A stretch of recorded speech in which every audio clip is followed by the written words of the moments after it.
Great question. So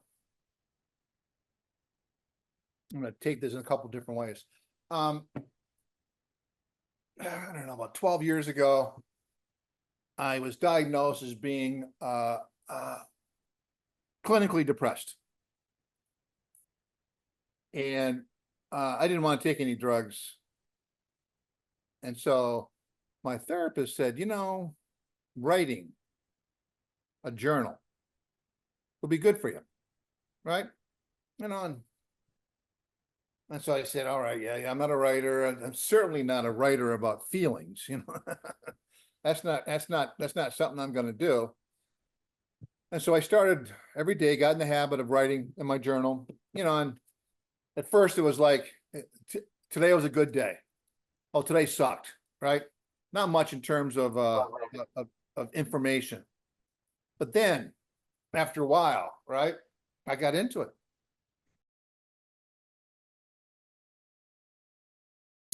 Smart guy, but Yeah. pedantic. He was an English major out of Amherst, and we would write reports for that, for a client of ours, and the actual work took 100 hours to arrive at conclusions. We would spend another 100 hours going over every sentence and every word, right? And it's like, how laborious can one person be? However, fast forward 20 years, it's like, wow, that was like boot camp for writing, And so I started writing, and I started getting thoughts on paper, emotional thoughts, and it was cathartic. I felt like I was taking the weight off my shoulders, and the stress was just leaving as I wrote. And so it became a discipline, became something I needed to do each day, and I journaled. And so I've got about a dozen years of journaling. And so when I got diagnosed, I didn't think about writing anything. It's like, so, but I kept track, I kept track of my journal, what was transpiring, what was going on. And it wasn't until May of 23 that I decided that I wanted to write a book. I didn't have any, everyone has on their bucket list, yes, I want to be a professor, I want to write a book, right? So he's like, yeah, are you going to do that? Chances are not. But I said, I think I can write a book. I think, because I looked, and when I was trying to figure out what to do about this prostate cancer, there were a lot of books about, from a medical perspective, what it is, how to deal with it, what the different kinds of treatments are, et cetera, et cetera.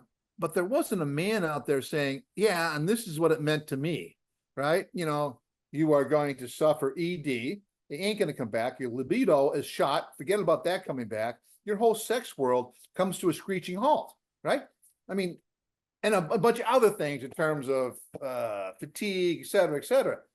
And I said, those are the things that if I knew, I may have taken different choices, right? And so I said, I'm going to write a book about that. And I said, all right, well, how am I going to do that? I don't know anything about writing. And then I started looking at my journals. I'm going, wait a minute. I got it right here, right? I got it right here. So I pulled out the sections, and so for me, writing was more about taking what I already had written and pulling back a lot, because there's a lot of stuff in there that was not suitable for workspace or however that thing is, right? And I used that. And so that time period wasn't that long. I wrote it over the summertime. However, the writing part was easy compared to the publishing part, right? You were helpful. You put me in contact with Peter, right? And I didn't have any awareness of the traditional publishing versus self-publishing, right? And how disparate they were. And the traditional publishers, look down on the self-publishers, right? And there's like, and if you're a self-publisher, you ain't gonna go nowhere, right? If you can sell 100 books, then that's pretty good. That's like, that wasn't my game plan. I wanted to sell a lot because the money is going to be used for cancer research, right? That was part of why I wanted to do this, not only to give people hope, to show that you can, right?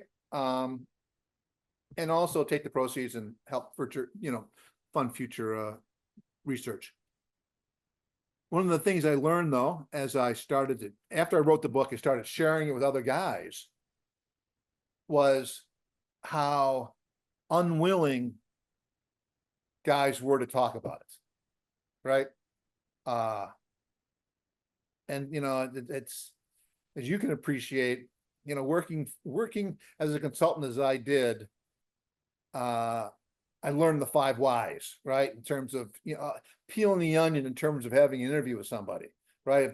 Even though they say no, be able to get through that. And so I was able to get through the initial reluctance of, I'm not going to talk about this with you. I'm not going to talk about what's going down there with another guy, right? I'm not even talking about with my wife. And I found that was important, and that should be included in the book in terms of helping people understand communicating is going to open up yourself. Communicating is going to open up you to others, so that your caregivers have a better perspective on what you actually are going through and what you're suffering. And so, the beginning part of what I was writing towards the end change in terms of motives, change in terms of what messages I want to get across. And I guess now that after I've written my second book and approaching my third, there is a science to writing, right? In terms of having your idea, figuring all the plot points, what themes, what messages you want to try and weave in, and so on and so on. And then you write the story and embrace all those other things. And so I was lucky the first time. And but I learned a lot. I learned a lot about myself. I learned a lot about the self-publishing space and how it's a dog-eat-dog world. I